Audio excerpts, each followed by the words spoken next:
Hey everyone, I'm Angela Fazio. And I'm Kristen Cantrell, and this is Moms in Real Estate. Girl, educate yourself. We're really excited about beautiful Lacey Lehman being our guest today. She's got 6 kids between her and her husband. 4 are still at home, and she runs a team of 8 in real estate, and they closed 149 transactions last year. And she's going to actually share with us how she runs a successful team as well as a successful family. So let's get started. Let's get started. I'm so excited, Lacey. Thank you so much for having me. Hi, everybody. As Angela mentioned, I'm Lacey Lehman. I've been in the business for almost 16 years now. I have 6 kids at home. So as Angela was mentioning, or I'm sorry, I have 6 kids total, 4 that are still at home. We've got a growing team. We just added 2 new members to our team. So we currently have 8. And yeah, life has definitely been kind of crazy right now. As I'm sure everybody knows, we've had the whole school thing. Are kids in school? Are we out of school? Are we back? What are we doing here? So trying to run the household with the kids and then also expanding our team. So we are a little bit more of a smaller team, but growing. So I help do a lot of the training that takes place. So that has been kind of fun too, just getting everything up and running, but trying to manage between the house and the kids and then manage the growing team and everything that's taken place. Life is definitely not busy right now or not boring. Let's not forget, I mean, 6 kids alone is hard. Then you have 8 team members and then your husband just had back surgery. So you have a lot of moving parts. Yes, there's a lot going on in my world right now for sure. And are you still in production? I am. Yes. So now I knew that. I was just going to make you say it. So you're in production. You've got a large family. You're educating and helping guide your team. I know our audience is going to want to know. Let's start with like your team and how you manage your time and how you keep them growing while still being in production. Let's start with that part. Okay, so I live and die by my calendar. Anybody who knows me will always hear me say, if it's not on my calendar, it just isn't happening. With everything that's going on, I have to time block. I have to be very strategic on how I set up my days. So I use my calendar for everything, for business, for personal. My team, they don't need to know about my kids' activities and when I need to schedule time to go to the grocery store, because yes, I have to do that as well. But they can see my business calendar. So they have access to everything. Everybody in my team always knows that whenever appointment taking place, especially our newer agents, they are more than welcome to come shadow me all the time. But again, if it's not on the calendar, it just doesn't happen. So time blocking is something that I feel I have gotten really good at because I need to.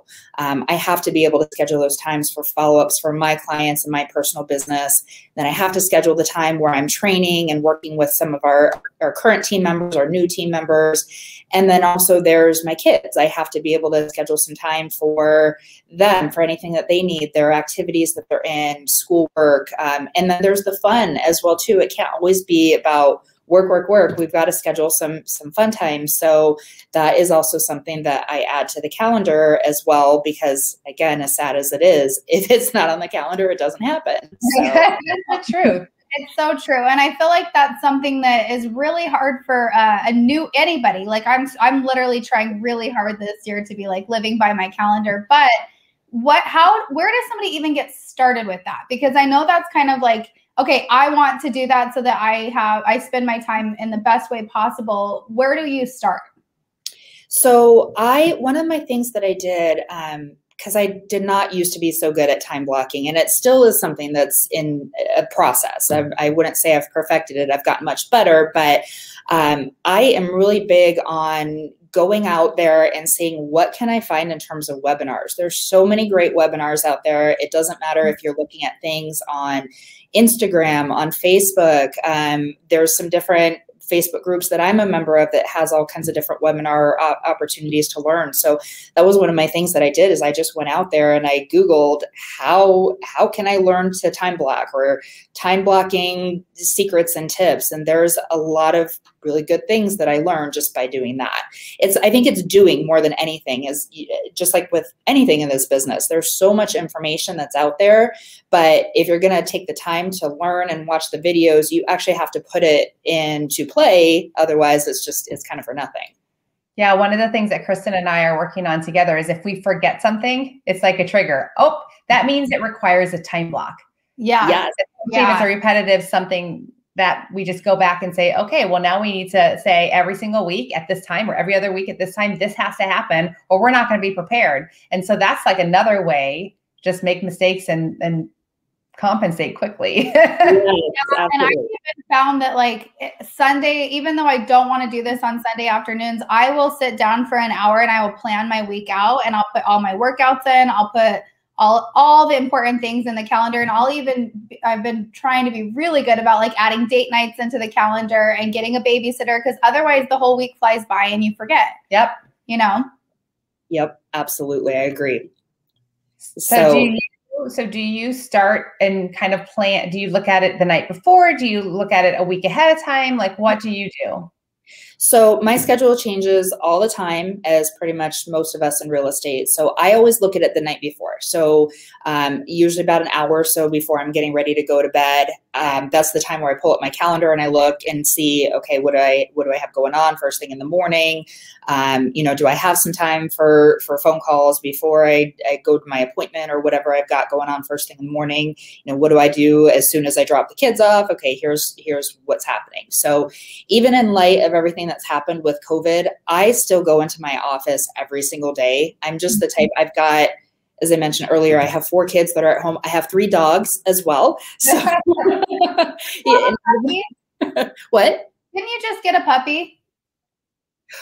We've had him for about a year now. So yeah, gosh, yes, I remember. It's a little pit bull. Yeah, it's a big 85-pound puppy now. So, well, I remember the baby picture. yes. He grew fast, that's for sure. But I'm just the type, I don't ever work as well when I'm at home. I've got the dogs will start wrestling and playing, and Amazon shows up and they bark, and I just can't get my stuff done at home that I need to. I'm just never as effective. So for me, I do have an office at my office that's only about 10 minutes from my house. So I go into the office every single day. I get so much more done there. So, but again, that's without fail, if something is not on my calendar first thing in the morning, I take that first hour of my day, typically as soon as I drop the kids off, head straight into the office. And then I'm planning everything else that I need to do. It's very rare that there's not something on the calendar, but if there is any gaps or anything like that, that's where I'm trying to be strategic as far as filling up that time so I don't ever have any downtime. So I think that we need to park on the calendar thing for a minute. Did you ever what kind of mistakes have you learned from? Like you know what I'm learning right now? I would never put any buffer time in between appointments, and it messes me up. Yeah. So what kind of do you have? Yes, I stress out. I'm the type where I would rather be 30 minutes early to an appointment than 5 minutes late. Okay. And that does, you have to be so careful too, because if you're not setting up everything and giving yourself the travel time, I have messed up like that really bad too. And then I have to text my clients, I'm so sorry, I'm running 10, 15 minutes late. And that is so embarrassing to me. Because I feel like I failed and I didn't set up. And I know there's things that happen and things that come up that are beyond our control. But yeah, that's the biggest thing, is that you have to really take a step back and really plan everything out, including travel time, because I have definitely messed up on that myself. And even just sticking to what you write down. I noticed that, I'll write down what I'm doing and then something comes up and I'm like, oh, I can do that. And I feel like that really messes me up. I do that too. Guilty. Yeah. Getting a little better. Yeah. No, I don't say no hardly ever. So I'm trying really hard. Like, no, I have this on my calendar, but if you want to do this, then we can do it here. Yes. You know what I've had to do too? A lot of times, especially if it's things where I'm in front of my computer, so one of my big goals that I also want to work on right now is video. Video is huge, as everybody knows. I get so distracted. I'll get one of my team members that'll send me a message and they need something, or I will get a text from the kids and, hey mom, I forgot this, or whatever the case may be. So I literally have to shut down everything. I shut down my email, I shut down my text messages on my computer, and I have to, if I'm going to commit to something that's on my calendar, I truly have to shut down all distractions. Otherwise, yeah, nothing gets done and there's just interruptions everywhere. So I hear about the importance of time blocking. We've talked a little bit about like buffering, giving you time in between appointments, and getting rid of distractions when you know you have to get a certain time block thing done that's, you know, you're not sitting in front of a person to stop you from distractions. Do you have any other tips for that, for time management? Yeah. So one of the other things that is huge for us, that's another focus that I've been working on, is systems. So when we started growing our team, so my husband, Drew, and I, we started our team back in 2012. And our very first thing that we did was we added a transaction manager to our team. So he joined us in 2016. And then our first agent started joining us in 2018.